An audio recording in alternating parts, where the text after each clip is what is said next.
breaking news now. The Nigeria Police Force has filed a suit at the Federal High Court in Abuja, praying for an order stopping the various state judicial panels of inquiry, probing allegations of rights abuses and other acts of brutality of the disbanded Special Anti-Robbery Squad and other police tactical units. Well, the police is urging the court to restrain the attorneys general of the 36 states of the Federation and their various panels of inquiry from going ahead with the probe focusing on police impunity. The decision to set up the various panels of inquiry was taken by the National Economic Council, NEC, with members including the 36 state governors and Vice President Yemi Oshibajo, in the aftermath of the recent nationwide #EndSARS protest demanding an end to police brutality. While Ramosela Adena is one of hundreds of demonstrators who was detained since the protest began in early October, he joins us now to discuss the clampdown on the EndSARS protesters and now the police seeking to stop the judicial panel probes, ROMs as you're called, in short. Glad to have you join us.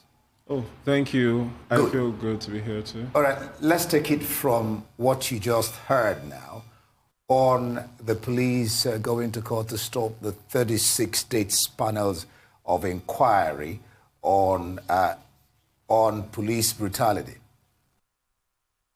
Okay, I just heard about it some minutes ago. I've been having a lot on my plate. But I would like to know why. I would like to understand why they did that, the intentions for doing that. Maybe they have an alternate solution or something. So till I get that, I would not like to make any comment on it.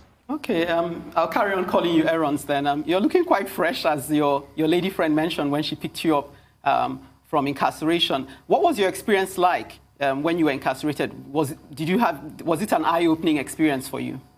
Yeah, of course it was. Of course, you know, it was a different experience, one that I would remember for a long time, one that I will not forget, and one that I'm very grateful of. Thank you very much, Aaron.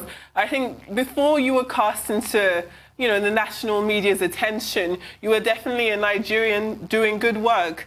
If you could tell us about your life beforehand. I know that in the middle of the protest, the reason why you were on the streets was to make sure that protesters were fed. So if you could tell us about your initiative and your life before you were thrust into your current situation. I think lots of people would like to hear your story on that. Okay, I'm a musician. And I run a charity outreach, a CSR of my company, to a small company. It's the CSR is called Belefo Niger. We do a lot of charity outreaches to states, and we would have one on Saturday across 8 states in the country. So I do a lot of charity works, and I sing, and I help people around me in little ways I can. Youths develop their skills. That was what I was basically doing before this happened. So how does it feel, how does it feel to know that you were doing corporate social responsibility, you were doing charity work on the streets, you were making sure that people were fed? How does it now feel to become a victim again of I'm trying not to use the word police brutality because I don't want to put words in your mouth, but how does it feel to know that you were responded so harshly while you were doing good work? It feels painful, but I'm pretty sure they didn't know that before I was picked. But now that they do know that if I get picked again, I will feel bad, I'll feel horrible. But because everything we do is for nation building, that is the goal, to ensure the country gets better, to ensure people get to eat what they deserve. Not one person eating another man's food and leaving crumbs for him. That is unfair. Nation building, everybody has a share of the national cake. Everybody has a share of the national resources. It goes around. People get what they deserve. You work for 30 days in a month, 15 days in a month, and you should get paid what you're worth. Right people should get empowered. It's a lot of things, but nation building is the goal. All right. I'll ask you 2 questions, Roms. One is, you were accused of criminal incitement, cyber stalking, provoking a breach of public peace. What are you doing and your lawyers doing to extricate you from these charges? That is one. And I listened to you the other day, you were encouraging and I think is also, I can't remember who he is, but he's behind bars, that it will soon be over. So you could talk about that also, added to the question I asked you. Okay, for the charges against me, my lawyers are working on it. Lawyers, because Nigerians have been amazing, you know. There were like over 20 lawyers in my second court hearing. So lawyers are working on that, and I really cannot make any comment on it until they're done. And also for the person you're talking about is Nicholas Mba.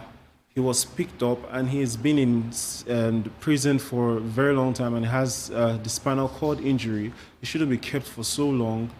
This case should have been over since. And then we're at the courts some days ago, or I think it was yesterday. Yeah, we were at the courts yesterday, and we heard, his hearing was supposed to be yesterday, and we heard they've adjourned it to 28th. So he's going to spend Christmas in prison for no just cause. If you don't mind my saying, your outlook still seems very, you're not aggressive despite what you've gone through, despite the injustice. What would you say to people who have a perspective of Nigerian youths that, you know, they're more aggressive than constructive? What has been your experience during this period? Okay, now the issue is profiling. People see Nigerian youths and expect to see violence. They see us with our hair like this and expect to see a fraudulent person. I can assure you, if you go through my emails, all the emails I've set up since I was born, if I can use that, you will see nothing fraudulent in it. You'll see nothing fraudulent in my account balances, my bank accounts. Not everybody is who you think they are because of how they look. I don't see any reason why I should be violent or I should be angry or I should be, no. Some things are meant to happen, and with what happened, you don't expect to be fighting tyranny and think you will not be locked up. So it was meant to happen.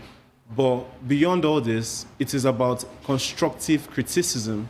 Exactly. Yes, I'm pissed about what happened, but the way forward, you have to be constructive about it. You don't just, when you keep criticizing and criticizing, it eventually becomes a nag. So we have to be constructive about our criticism. I love that. I love that statement. It was Dale Carnegie who said that it's easy for fools to criticize, but it takes leaders to praise. I love that attitude. Let me ask you this. Well, the NSAS protest, all right. Eroms, I'm afraid that's what we'll have to leave it. I think it would be a good place to leave on the fact that Eroms did mention that coming towards the tail end of this week, you said Belefu would go back onto the streets and be feeding people. Is that what we understand to be correct? Yes, on Saturday, Lagos is we're going to be at Oshodi between 10 and 11 in the morning. We're going to be feeding a minimum of 500. We're going to try and feed 3,000 people across the country. So you can check us on Instagram or Twitter at Belefu Naija, BELLEFUL, then Naija, NAIJI. So we need all the support. You know, Fantastic. It's different now. It has national attention, which Fantastic. is amazing. Eroms, thank you so much for your time there. We've really enjoyed that discussion.